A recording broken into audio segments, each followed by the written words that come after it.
Hello students.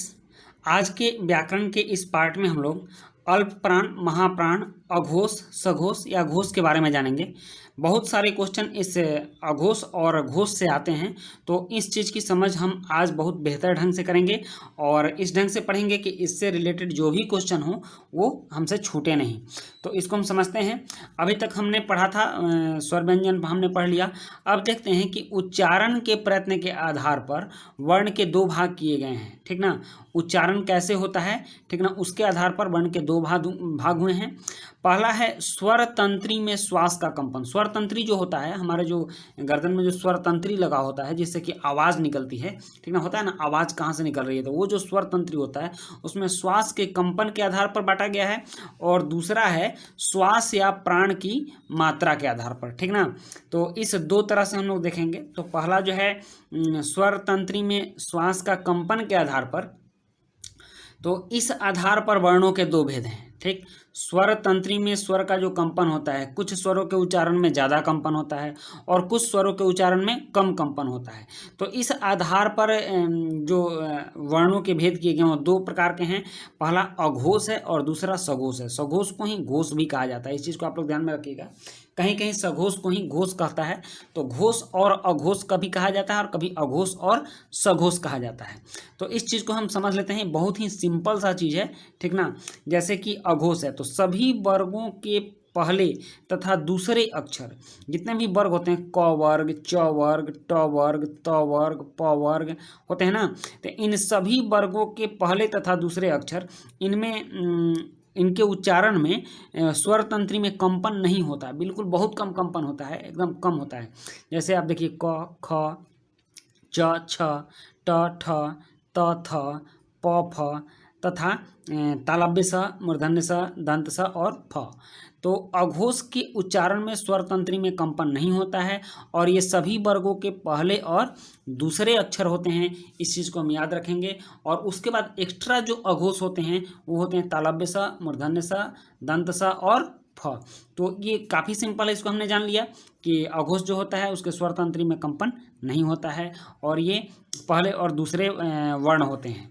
Next है सघोष या घोष, ठीक ना। तो सभी वर्ग के तीसरा, चौथा और पांचवा वर्ण, इसमें हम लोग पहला और दूसरा वर्ण देखे हैं और इसमें जो है सभी वर्गों के तीसरा, चौथा और पांचवा वर्ण। जैसे क वर्ग का देख लीजिए, तो क वर्ग का क ख तो दूसरा हो गया, क ख दूसरा हो गया। और यहाँ देखिए तो ग घ अंग, ये सघोष होगा, घोष होगा, क्योंकि इसके उच्चारण में कुछ ज़्यादा कंपन होता है, ठीक ना। तो जिसके उच्चारण में स्वर तंत्री में ज़्यादा कंपन होता है उसको हम लोग सघोष या घोष बोलते हैं। तो इस तरह से देख लीजिए कि सभी वर्ग के तीसरा, चौथा और पांचवा वर्ण, जैसे ग, घ, अंग, ठीक, ज, झ, ञ, ड, ढ, ड़, द, ध, न, ब, भ, म, य, र, ल, व, ह और सभी स्वर। इसके उच्चारण में आप ध्यान दीजिएगा कि आपके स्वर तंत्री में ज़्यादा कंपन होता है, ठीक ना। तो ज़्यादा कंपन होने की वजह से इसको हम लोग सघोष कहते हैं या घोष भी कहते हैं। इसमें कम कंपन होता है इसलिए इसको अघोष कहते हैं। तो घोष अघोष आपने समझ लिया। ये बहुत सिंपल चीज़ है, बहुत आसानी से जान जाने वाला चीज़ है। और दूसरा जो है कि श्वास या प्राण की मात्रा के आधार पर वर्ण के दो भेद किए गए हैं, ठीक ना। इसमें हम लोग जानते हैं अल्प प्राण और महाप्राण, ठीक। तो अब देख लेते हैं हम। इसमें कह रहा है कि सभी वर्ग के पहला, तीसरा और पांचवा वर्ण, ठीक ना, जिसमें कि तो अल्प प्राण के बारे में हम लोग समझ रहे थे। अल्प प्राण जो है ये सभी वर्ग के पहला, तीसरा और पांचवा वर्ण होता है। इसमें क्या होता है कि इसमें ध्वनि के जो सांस लेने की जो बात होती है, तो इसमें कम मात्रा में वो सांस निकलती है, ठीक ना। तो इसीलिए उसको अल्प प्राण कहते हैं।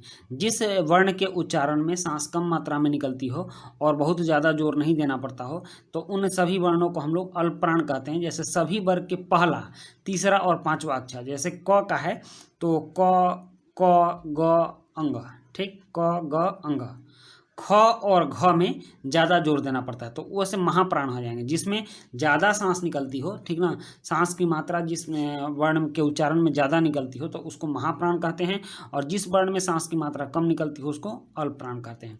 महाप्राण भी आप देख लीजिए, सभी वर्ग के दूसरा और चौथा, ठीक ना, जैसे आप देख लीजिए ख और ह, ख और घ, छ और झ।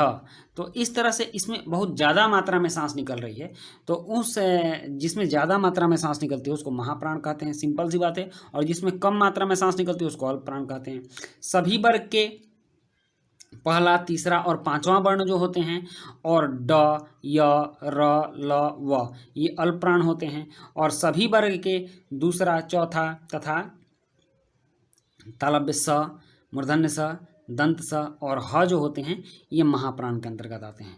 तो इस तरह से आपके कॉन्सेप्ट क्लियर हो गए, आपने समझ लिया अल्पप्राण क्या होता है, महाप्राण क्या होता है, घोष और अघोष क्या होता है।